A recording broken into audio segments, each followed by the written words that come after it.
Bismillahirrahmanirrahim. Assalamualaikum warahmatullahi wabarakatuh. Alhamdulillahirrahmanirrahim. Marilah kita senantiasa memanjatkan puji syukur kehadirat Allah Subhanahu wa Ta'ala yang telah memberikan kita banyak kenikmatan, terutama nikmat sehat dan nikmat sempat, sehingga kita pada hari ini dapat melaksanakan perkuliahan sistem informasi akuntansi pada pertemuan yang ke-11. Salawat dan salam semoga tetap tercurah kepada junjungan kita Nabiullah Muhammad SAW, keluarga, sahabat, dan insya Allah ke kita sebagai umatnya. Oke teman-teman, kita lanjutkan ya siklus akuntansi yang akan kita bahas ya. Kan kemarin sudah ada 5 dan 3 yang sudah kita bahas. Yaitu yang kita bahas adalah siklus pendapatan, kemudian ada siklus pengeluaran, sama siklus penggajian ya yang sudah kita bahas. Sebenarnya penggajian ini sebenarnya masuk juga ke pengeluaran ya, cuma karena berkaitan dengan sumber daya manusia maka dia dimasukkan ke dalam siklus yang terpisah gitu ya. Oke, sekarang kita akan masuk ke siklus produksi teman-teman semua ya. Saya share terlebih dahulu. Oke, siklus berikutnya teman-teman ya, yang perlu kalian tangkap ketika membuat sistem informasi akuntansi adalah siklus produksi ya, di mana siklus ini melibatkan satu proses-proses dalam membuat produk. Jadi siklus produksi ini biasanya ada pada perusahaan jasa dan manufaktur ya. Jadi termasuk di dalamnya itu sebenarnya juga produksi jasa ya, karena jasa juga kadang membutuhkan satu komponen-komponen yang walaupun mungkin deliverynya bukan berupa produk gitu ya, sebenarnya producting ya, tapi produk jasa gitu ya. Misalnya kalau kalian jasa percetakan gitu kan, itu sebenarnya bukan satu buah produk yang dijual misalnya kayak mobil ya atau motor, tapi hasil cetakan yang hasilnya itu sesuai dengan permintaan ya, jadi customisasi, dan biasanya kalian itu tidak menyetok barangnya itu dalam bentuk yang sama dan banyak ya. Misalnya kalau kalian manufaktur motor gitu kan, misalnya di Honda ya, AHM ya, Astra Honda Motor, itu dia punya produk misalnya kayak Beat, Vario, nah itu yang produksi berupa produk.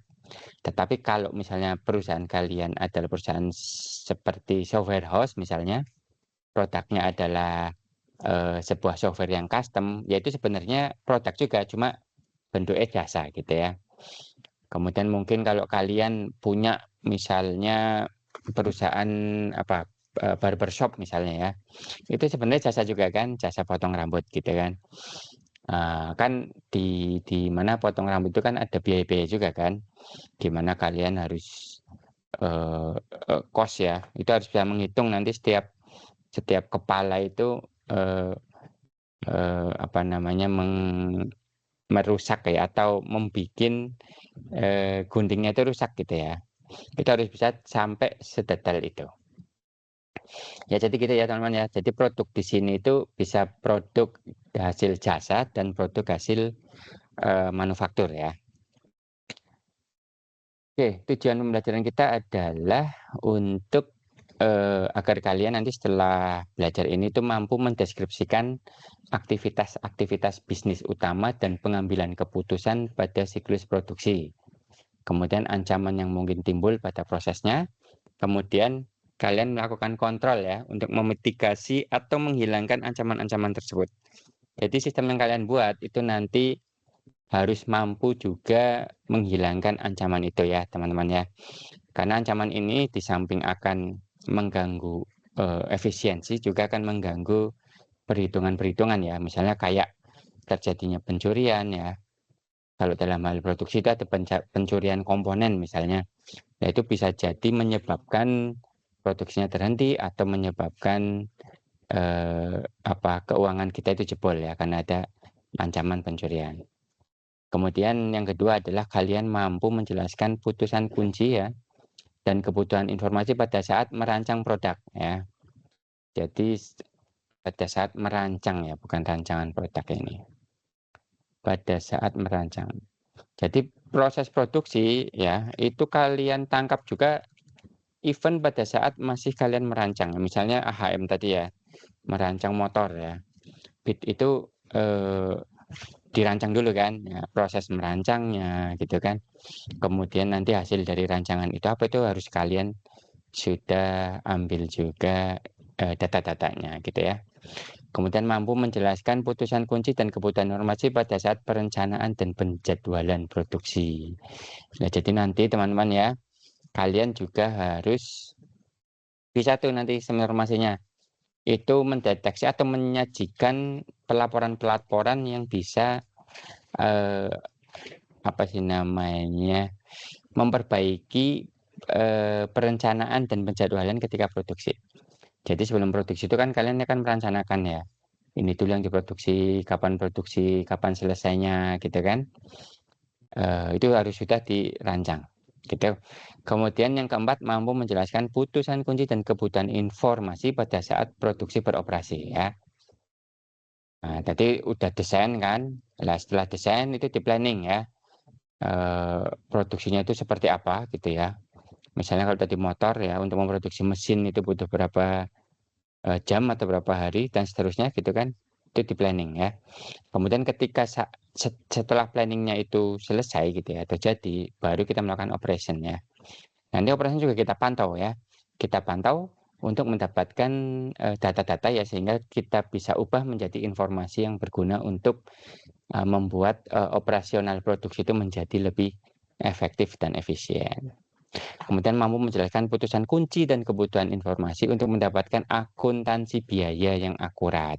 Jadi setiap produk ya, itu kalian harus bisa nanti apa namanya, sistemnya itu mendeteksi ya, atau mendapatkan data dan menyajikan informasi bahwa produk ini itu dibuat cost yang sebenarnya seperti apa.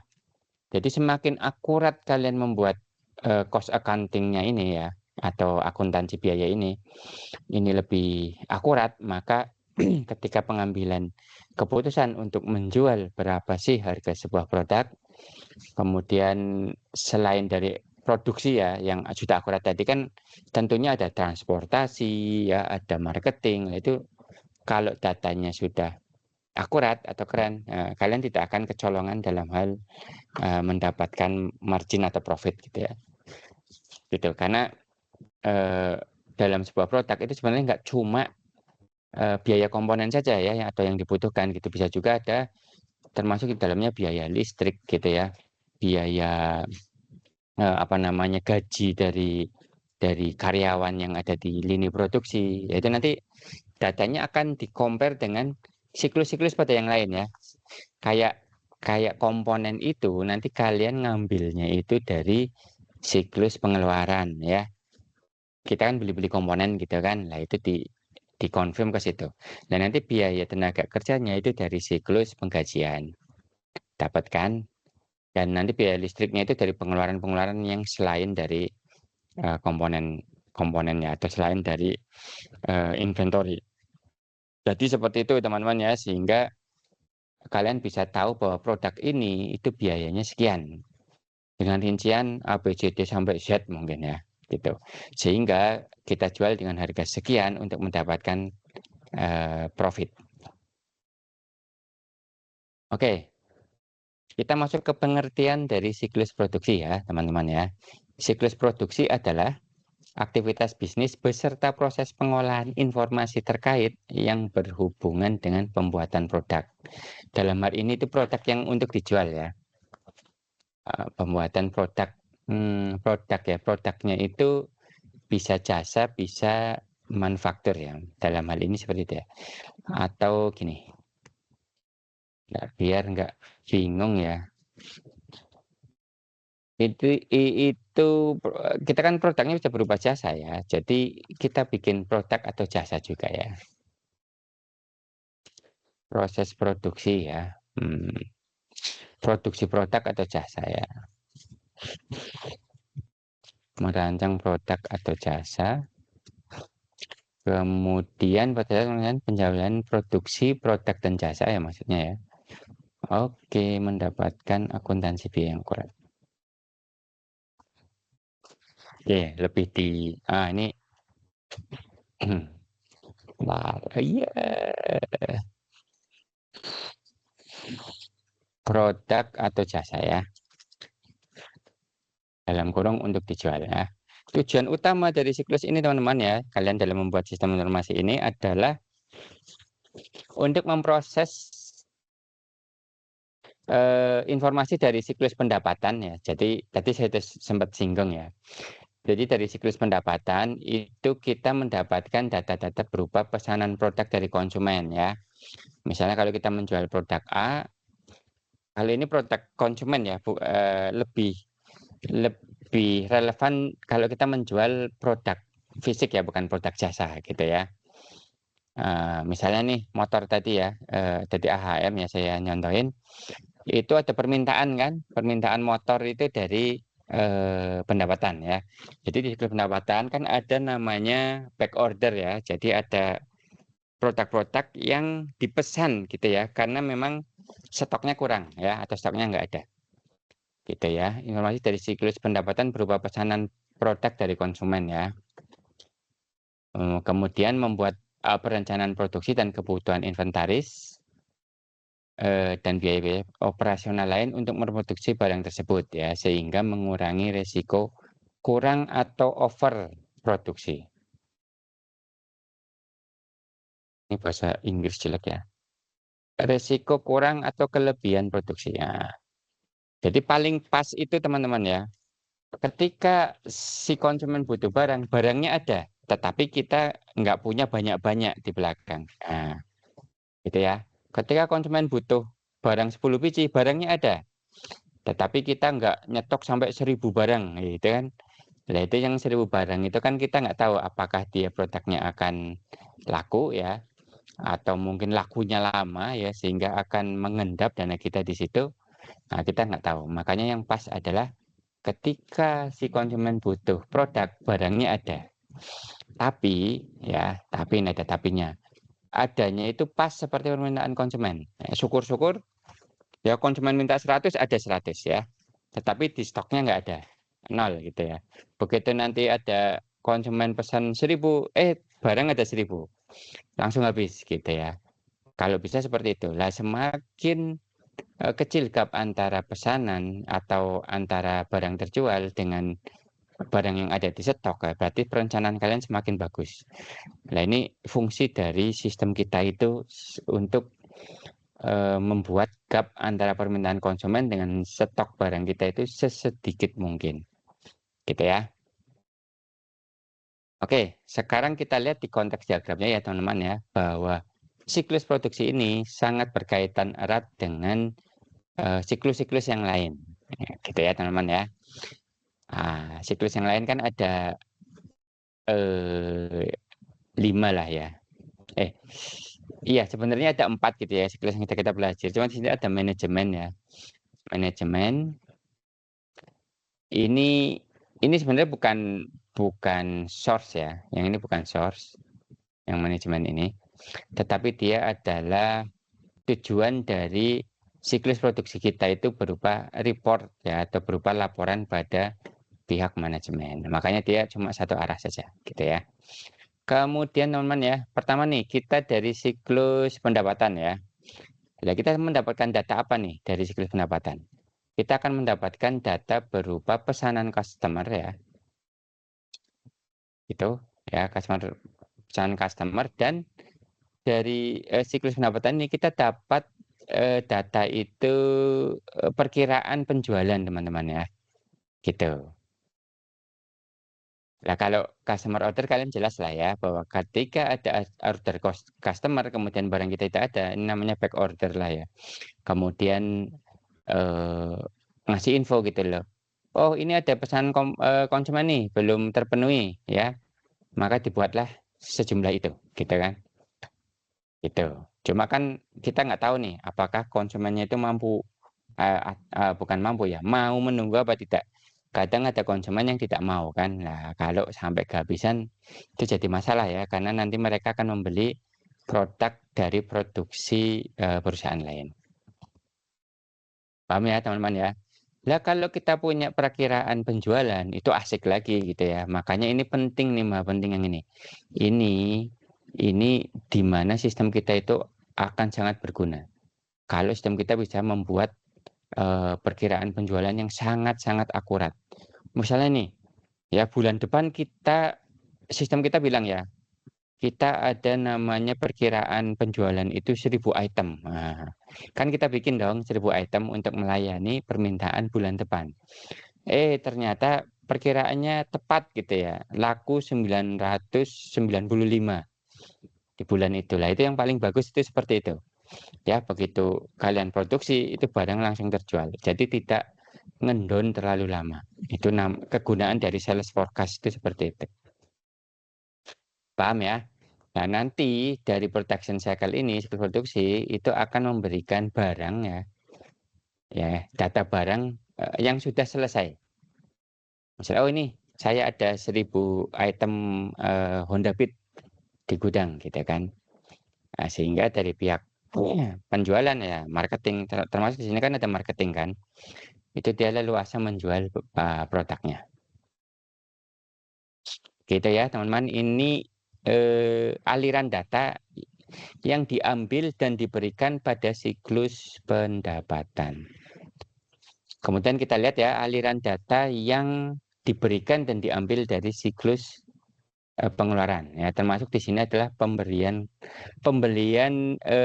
raw material ya atau bahan-bahan mentah yang digunakan untuk produksi. Ya, jadi dia menerima gitu ya, menerima bahan-bahan mentahnya.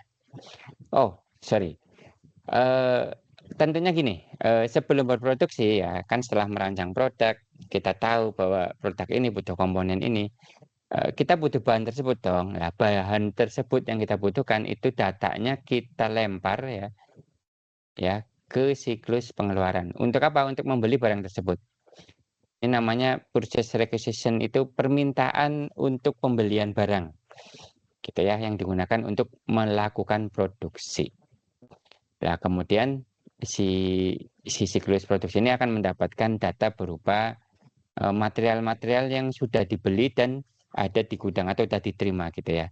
Termasuk di dalamnya nanti ada overhead ya. Overhead itu semacam biaya-biaya yang muncul gitu ya ketika kita mengakuisisi bahan mentah. Bisa termasuk biaya pengiriman gitu ya, biaya bongkar gitu kan, kemudian biaya mobilisasi gitu ya, mungkin dari gudang ke sarana produksi itu namanya overhead gitu ya. Nah, ini data-data yang kita ambil dan kita berikan pada siklus pengeluaran. Paham ya teman-teman ya? Nah, tentunya ketika kita memproduksi barang kan butuh SDM nih, orang yang membuat produksi. Jadi ada di lini produksi. Nah, kebutuhan pegawainya untuk membuat sebuah produk, sekian orang gitu ya, dengan kualifikasi ini, kemampuan teknis ini, itu diberikan datanya kepada siklus SDM yang ada di sini dan penggajian tentunya ya. Gitu. Nah, setelah diberikan, oh kebutuhan itu ini, misalnya butuh mekanik sebanyak 10 orang gitu ya. Butuh misalnya helper sebanyak sekian orang. Nah, nanti akan diproses oleh si siklus SDM ini dan penggajian.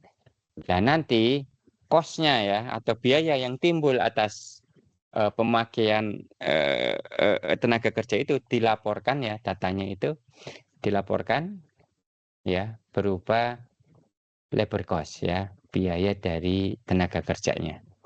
Jadi nanti kita akan tahu nih, untuk memproduksi 1000 motor Beat misalnya ya, itu biaya komponennya ini ada ya, raw material sama overheadnya berapa, kemudian biaya tenaga kerjanya berapa. Nah, itu bisa kita ketahui dari sistem yang kita buat. Oke, Saya minum dulu.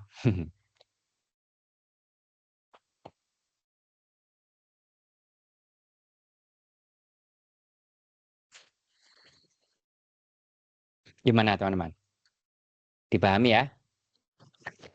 Oke, kemudian siklus terakhir ya, yang akan kita kasih data adalah sistem pelaporan. Nah, sistem pelaporan itu cuma kita kasihkan data berupa biaya untuk membuat produk tersebut. Ini ada singkatannya ya, COGS, Cost of Good, COGM ya, Cost of Goods Manufacture, alias biaya untuk pembuatan ya manufacture ya, pembuatan barang, ya, pembuatan produk. Jadi biaya untuk membuat produk itu harganya berapa? Misalnya untuk membuat motor Beat ya, itu biayanya adalah misalnya 7 juta gitu kan. Gitu. Nanti ditambah lain-lain, pajak-pajak segala macam sampai ke kita itu jadi 20 juta gitu ya. Ya begitulah. Jadi kalau kalian lihat kalau beli motor baru itu ya, itu ada namanya faktur.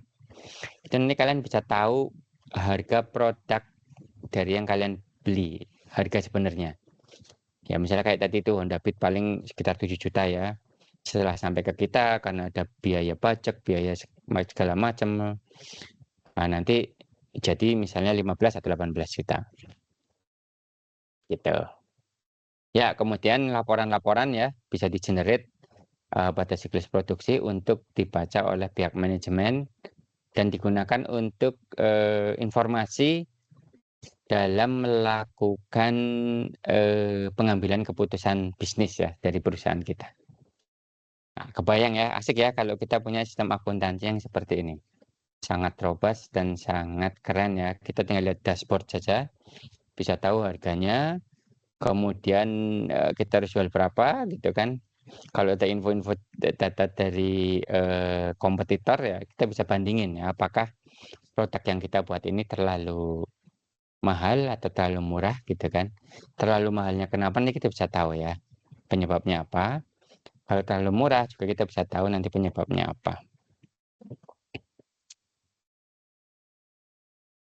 Oke.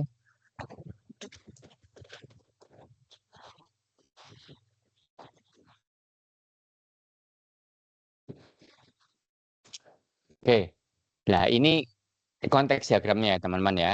Untuk melihat bahwa data-data yang kita ambil ya atau kita berikan ya atau aliran datanya itu datang dari modul-modul ya atau dari bagian-bagian yang lain. Nah, ini masih terlalu abstrak ya teman-teman ya. Masih terlalu. Kemudian kita jembreng lagi menjadi DFT level 0. Nah, aktivitas dasarnya.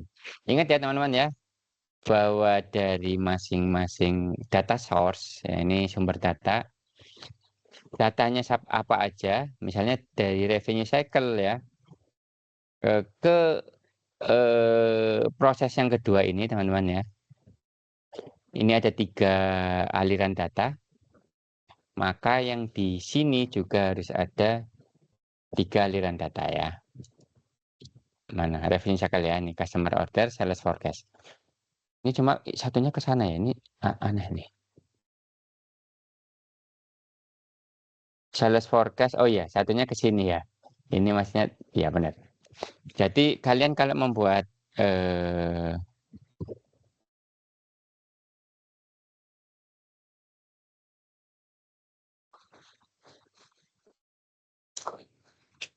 mm, mm, mm, mm.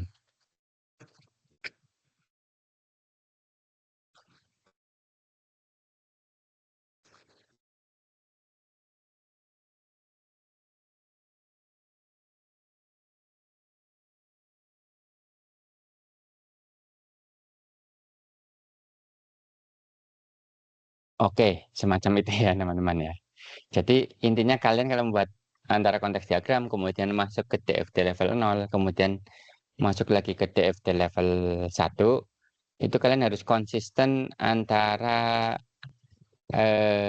DFT tadi ya, aliran datanya. Jangan sampai ada tiba-tiba itu ada aliran data masuk dan data keluar yang tidak disebutkan pada DFD yang level di atasnya, gitu ya.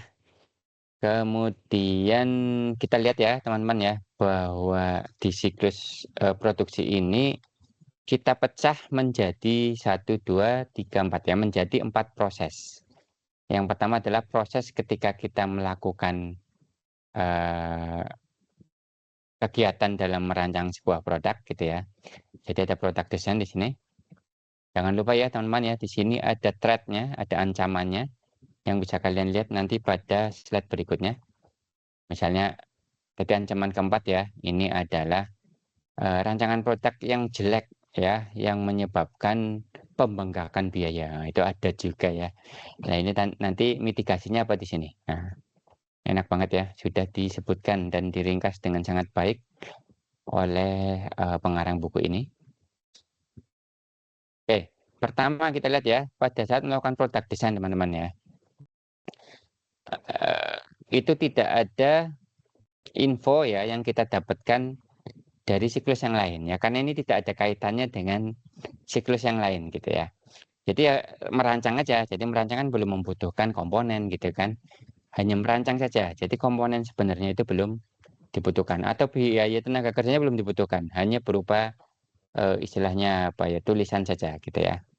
Nah nanti di sini ada basis data teman-teman ya, ada basis data itu antara lain gitu ya, itu ada bill of material atau harga-harga dari material yang dibutuhkan ya, namanya bill of material. Jadi barang-barangnya apa aja. Kalau tadi konteksnya kendaraan bermotor misalnya ya, motor ya, itu mungkin bill of material itu ada mur ya, ada baut, ada mesin, ada kampas kopling gitu kan, ada kabel rem gitu ya, itu namanya bill of material. Kemudian ada basis data operation list, ini adalah daftar-daftar operasi dalam melakukan pembuatan atau memproduksi barang tersebut gitu ya. Jadi ngapain aja nih? Ada misalnya membuat barang itu ada cutting, ada assembling gitu ya. Cutting itu apa, pemotongan gitu kan, assembling itu perakitan gitu kan, dan seterusnya ya. Kemudian ada WIP teman-teman ya, ini namanya work in progress. Maksudnya apa? Maksudnya ada barang-barang yang masih dikerjakan tetapi belum jadi. Itu masuk ke dalam basis data work in progress. Kemudian barang-barang yang udah jadi ya, statusnya dirubah ya menjadi barang jadi yang disebut sebagai finished goods ya, atau barang-barang yang sudah jadi. Nah, nanti WIP itu disebutkan lagi di sini ya. Satu lagi nih, dengan ada keterangan di atasnya. Mungkin sebenarnya yang ini sama ini ya, itu satu basis data gitu ya. Cuma karena untuk menghindari adanya persilangan dari aliran data ini ya, tanda panah ini, maka dia diduplikasi. Nah, maksudnya sebenarnya dia merujuk pada satu basis data yang sama. Nah, kembali ke rancangan produk teman-teman ya. Nanti kalian di sini akan merancang produk ya. Di sini akan kalian tentukan materialnya apa aja ya. Kemudian biaya materialnya berapa itu dilihat dari bill of materialnya. Gitu ya, atau istilah kerennya itu BOM-nya gitu ya. BOM-nya. Itu singkatan saja sih, singkatan dari bill of material. Kemudian operation list itu adalah daftar dari operasi-operasi ketika kita melakukan produksi itu ya, gitu. Kemudian apalagi ya, kita lihat di sini nih ya, datanya dua arah gini, aliran datanya. Jadi saling silang gitu ya. Oh, ingin tahu nih harganya berapa sih, apa kita punya material apa aja sih? Kalau ternyata kita butuh material, ternyata materialnya belum ada, ya udah kita kasih ke sini, gitu.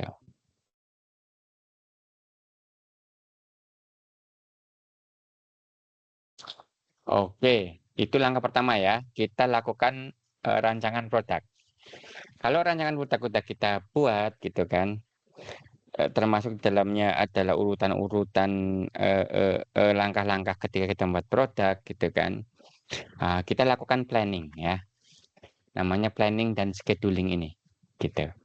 Jadi kita lakukan setelah tahu produknya ini, operation list-nya kayak gini, maka kita akan cari tahu bahwa kebutuhan dari pegawainya berapa sih gitu ya. Itu kita infokan ke siklus SDM-nya gitu ya. Di operation list itu kita lihat dari labor need ini kita lihat dari operation list ya. Jadi misalnya ketika membuat motor gitu ya, kita butuh orang yang misalnya memasang mesin kan, butuh mekanik kan ya, dengan kebutuhan atau spesifikasi seperti ini. Nah, data itu diberikan kepada siklus SDM di sini. Gitu ya. Mungkin di sini nanti kita nggak perlu tahu nih di siklus yang produksi tidak perlu. Pokoknya kita kasih tahu bahwa oh si human resource saya butuh ini loh gitu ya.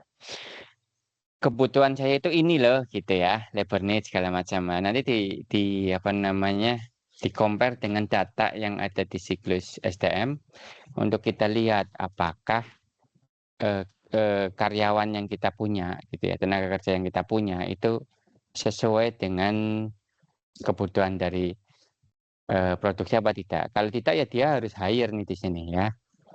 Gitu nih di sini ya. Gitu. Kemudian apalagi ini bill of materialnya ya, barang-barangnya ada kemudian raw material. Oh, ini saya belum sempat ya, belum sempat dibahas ya. Itu ada raw material, itu adalah bahan-bahan mentah. Kemudian ada production order. Nah, nanti hasil dari proses perencanaan dan penjualan itu berupa perintah untuk produksi. Nah, di sini ya. Nah, perintah untuk produksi ini akan kita gunakan untuk melakukan prosedur dari produksinya. Gitu ya. Nih, di sini ya. Keren ya. Keren ya, asik. Kita lihat lihat dari apa TFT-nya menarik ya. Jadi ini kalau kalian nanti bisa menerapkan ini dengan kafah gitu ya, dengan bagus ya, dengan sempurna, dengan mengikuti teori segala macam, pasti akan apa namanya, akan keren gitu ya, akan keren sistem yang akan kalian buat. Nah, jadi setelah kita lakukan planning ya, apa rancangan dulu, kemudian kita lakukan planning di sini, baru kita lakukan produksi yang sebenarnya. Nah, produksi yang sebenarnya itu kita dapat berupa apa namanya protection order gitu ya. Kemudian dari sini kita bisa tahu ya production ordernya, kemudian materialnya, kemudian tiket untuk istilahnya pergerakan barangnya gitu ya. Itu hasilnya seperti itu diberikan kepada proses produksi. Itu. Lah kemudian dia produksi segala macam udah dapat job time tiket itu untuk menghitung biaya tenaga kerjanya. Kalau misalnya ada lembur ya lembur, kemudian jam masuk, jam jam pada libur gitu kan, itu dimasukkan ke sini. Kemudian material yang dipakai, kemudian sama tiketingnya ya. Gitu. Gitu yang akhirnya di sini teman-teman ya.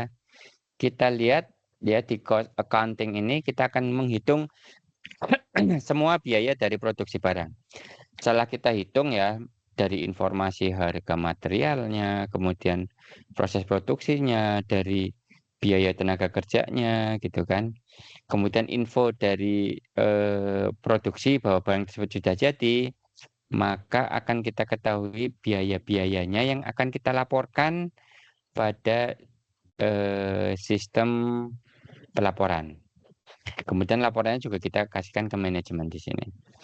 Nah, nanti kalau udah kita hitung cost accounting, kita tahu nih harga dari sebuah produk itu berapa. Sorry, bukan harga jual ya, tapi biaya. Biaya ketika membuat produk tersebut berapa.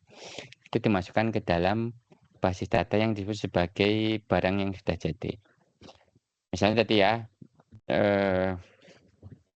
Honda Beat ya, biaya semua udah dikalkulasi dari raw material, biaya tenaga kerja, overhead segala macam, transport segala macam, biayanya transport dalam rangka produksi ya, bukan dalam rangka delivery barang. Itu lain lagi. Nah, setelah jadi kita tahu, oh untuk membuat bid itu satunya katakanlah harganya 7 juta gitu ya.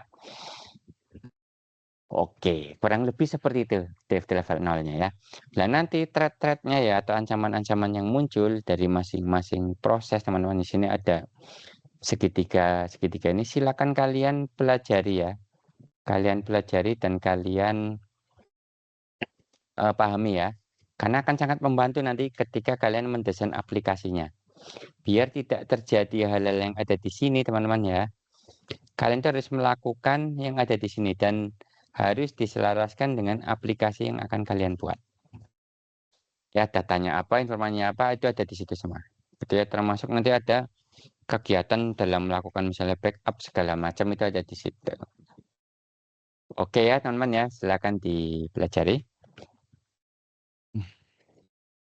Kemudian karena apa namanya siklus produksi ini bagian dari sebuah sistem yang lebih besar ya, yang disebut sebagai enterprise resource planning gitu ya teman-teman ya.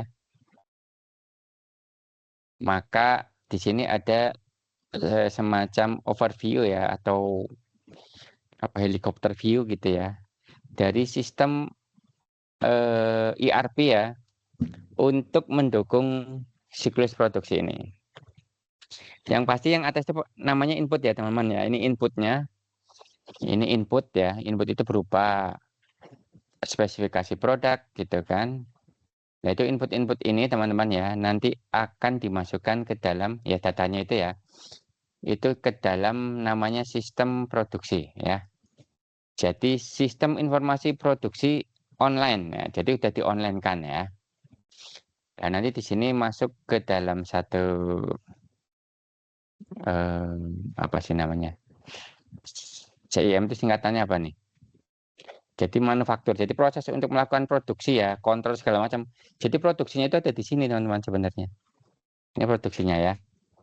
Termasuk nanti perintah-perintah di dalam. Jadi ketika kalian produksi nanti ya teman-teman ya, kalau misalnya perusahaannya itu sangat besar, itu muncul di layar gitu loh. Hari ini kita produksi ini loh sebanyak sekian gitu ya. Mulai jam segini harus selesai jam segini. Itu udah ada. Penanggung jawabnya siapa? Ya, materialnya yang diperlukan apa aja. Itu udah masuk semua, udah ada di namanya CIM interface ini. Ini nggak tahu singkatan apa. Nanti saya cari infonya ya teman-teman ya. Saya tulis dulu deh, biar nanti nggak bingung. Biar nanti tidak bukan bingung ya, lupa.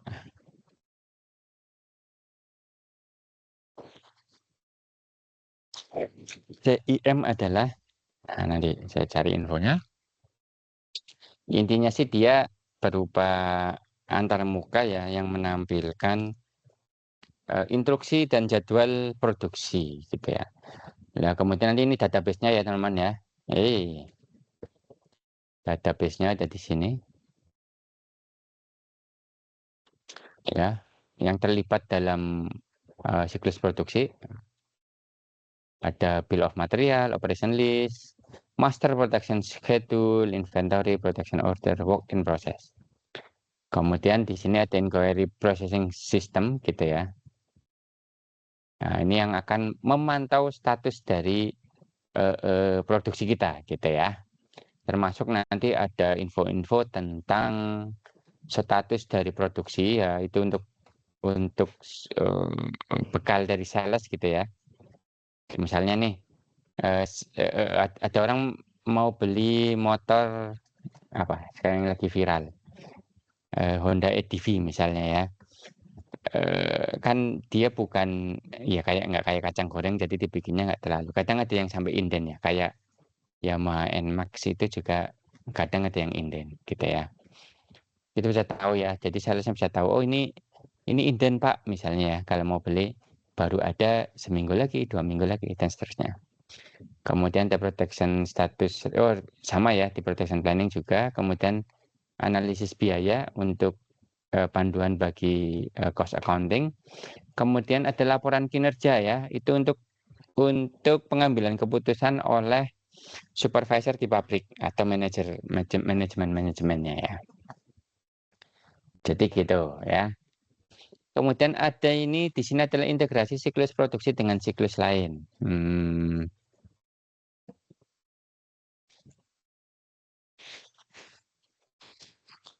Oke. Ya, ini bentuk lain aja sih dari bahwa kita itu membutuhkan aliran data dari siklus-siklus yang lain gitu ya. Termasuk nanti ini pihak luar berupa customer gitu ya. Bukan pihak luar juga sih. Ini supplier, kemudian ini human resource management. Dan ini mas straightforward ya. Nah, sekarang ketika kalian membuat atau merancang produk teman-teman ya, contohnya ya, itu nanti akan muncul yang harus bisa kalian munculkan di dalam sistem kalian itu adalah pertama adalah bill of material dari masing-masing produk ya. Misalnya nih, ini kita contohkan ya untuk membuat sebuah Blu-ray player ya. Ini player Blu-ray itu semacam cakram keras ya, CD kayak CD gitu ya. Lah itu butuh apa aja sih di sini, gitu kan? Butuh apa aja, kemudian jumlahnya berapa. Jadi untuk membuat satu Blu-ray player itu butuh barang-barang ini dengan jumlah sekian. Di sini ada part number ya. Namanya bill of material. Kemudian ketika kita membuat Blu-ray player ya, kita membuat apa aja gitu kan? Di situ itu ada operation list-nya. Jadi nanti operation list-nya itu apa aja, kemudian masing-masing operation list itu kegiatannya apa gitu ya.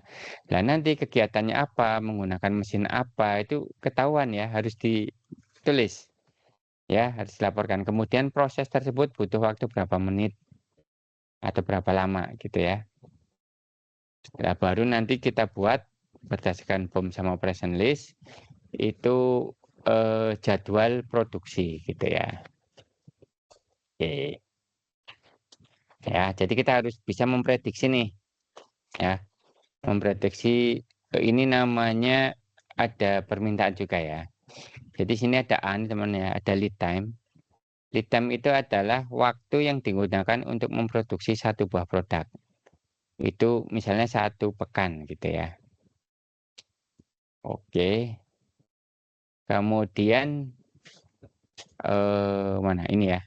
Misalnya nih, quantity on hand itu kita punya stok ya, stoknya berapa ya. Kemudian pada bulan itu, misalnya minggu ini ya, minggu ini kita itu memproduksi Blu-ray ya, dengan status ya, Blu-ray yang masih ada itu sekitar 500. Kemudian kita akan memproduksi sebanyak 150 ya. Itu dikalkulasi dari mengurangi quantity of hand, itu digabungkan ya, ditambah dengan buffering ya, ada buffer 50 unit. Buffer itu untuk jaga-jaga ya. Kalau ada misalnya ternyata permintaan dari ya apa ada lonjakan permintaan gitu ya. Misalnya nih ya, kita mulai minggu pertama itu dengan 500 unit. Jadi ada stok 500 unit. Kemudian penjualan untuk minggu itu gitu ya, untuk pekan itu diproyeksikan berapa? Itu yang ini 300 kan? Gitu kan. 300 gitu kan. Kemudian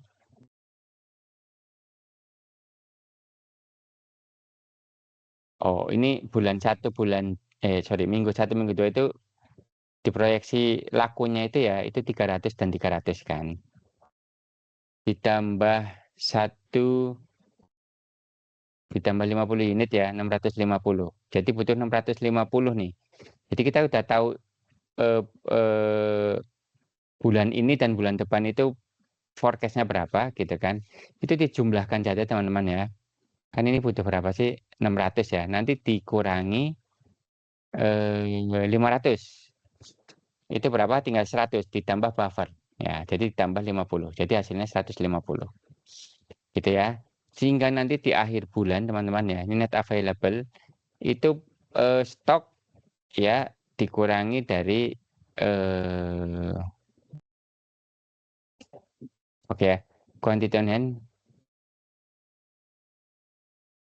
Oke. Jadi ini angka ini teman-teman ya, itu adalah ini ditambah ini ya dikurangi ini. Itu hasilnya 350 ya. Jadi 500 tambah 150 kan 650 ya. Dikurangi 300. Jadi 350 di sini. Terus saja dihitung ya sama ya. Lah yang ini teman-teman ya, itu kita ambil dari yang ini sisanya. Walaupun dia juga masih apa namanya? Bentuknya masih forecast ya. Nah, jadi nanti kita bisa tahu nih bahwa tiap bulan kita itu atau tiap minggu di sini ya, sorry. Ini tiap minggu atau tiap pekan gitu ya. Kita akan memproduksi berapa? Berdasarkan apa? Berdasarkan forecast penjualannya kan. Bisa ketahuan nih. Misalnya kita produksi di sini nih. Untuk pekan kelima kita butuh cuma segini, ya udah bikinnya segini aja. Kan enak ya kalau udah ada namanya master production schedule ini. Oke teman-teman, kalau ini apa nih? Perencanaan dan penjadwalan produksi, gitu ya. Hmm.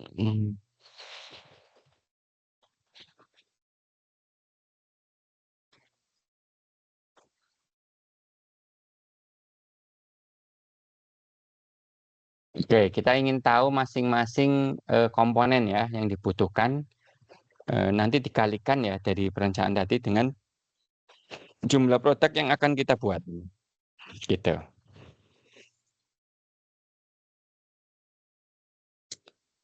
Oke ya teman-teman ya, ini mah lihat aja setelah dikalkulasikan hasilnya ini. Ini Blu-ray player, ini CD player. Kemudian untuk membuat Blu-ray sama CD player dibutuhkan berapa, dijumlahkan. Kemudian lakukan satu dan dua untuk masing-masing pekan. Ya, itu. Kita memproduksi berapa per gitu. Nah, nanti ada sampel production order for alpha omega lactate. Nah, ini kalau misalnya kita ingin tahu gitu ya. Perintah produksi itu bentuknya seperti ini, teman-teman ya. Jadi ini kalau kalian membuat laporan perintah produksi, silakan ngikutin ini bentuknya seperti apa. Oke, termasuk nanti ada start date sama finishnya udah bisa kita prediksi.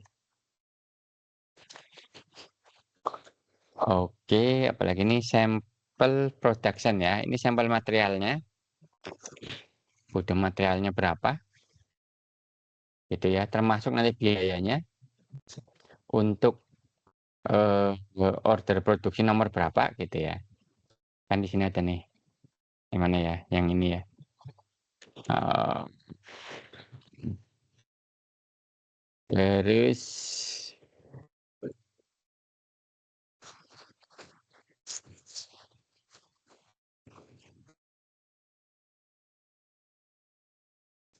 kalau ini adalah perbandingan antara laporan ya yang pertama berbasis dari aktivitas, yang kedua secara tradisional ya. Gitu. Nah, jadi kalau secara tradisional teman-teman ya, itu kalian mengelompokkan masing-masing kegiatannya gitu ya. Sorry, bukan masing-masing kegiatannya gitu ya. Produknya gitu ya. Misalnya kalian membuat membuat sebuah apa ini namanya software gitu ya. Itu dipecah ya gajinya berapa gitu kan. Komunitas software-nya berapa, untuk travel berapa, untuk dukungan 11 berapa gitu kan. Tetapi kalau activity base tidak kita pisah. Jadi nanti sebenarnya masing-masing ini itu didistribusikan kepada masing-masing aktivitas gitu. Hasilnya akan sama gitu ya. Cuma yang ini akan lebih tahu gitu ya apa namanya per aktivitas itu hasilnya seperti apa. Oke, teman-teman, saya rasa itu ya teman-teman ya mata kuliah kita.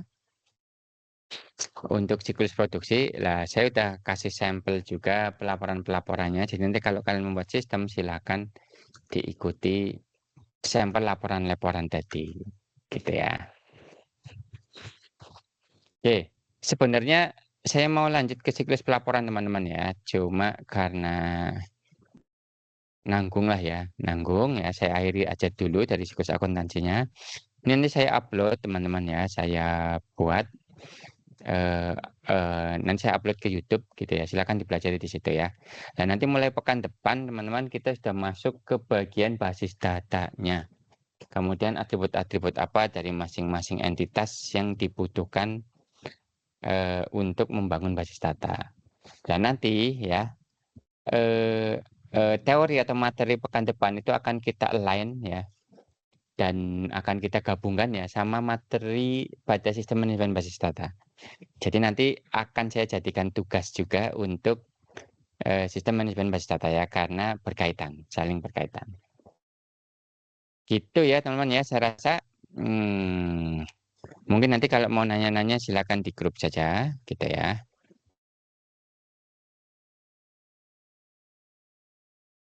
Oke. Oke teman-teman ya, saya rasa seperti itu. Saya akhiri teman-teman ya, mari kita tutup dengan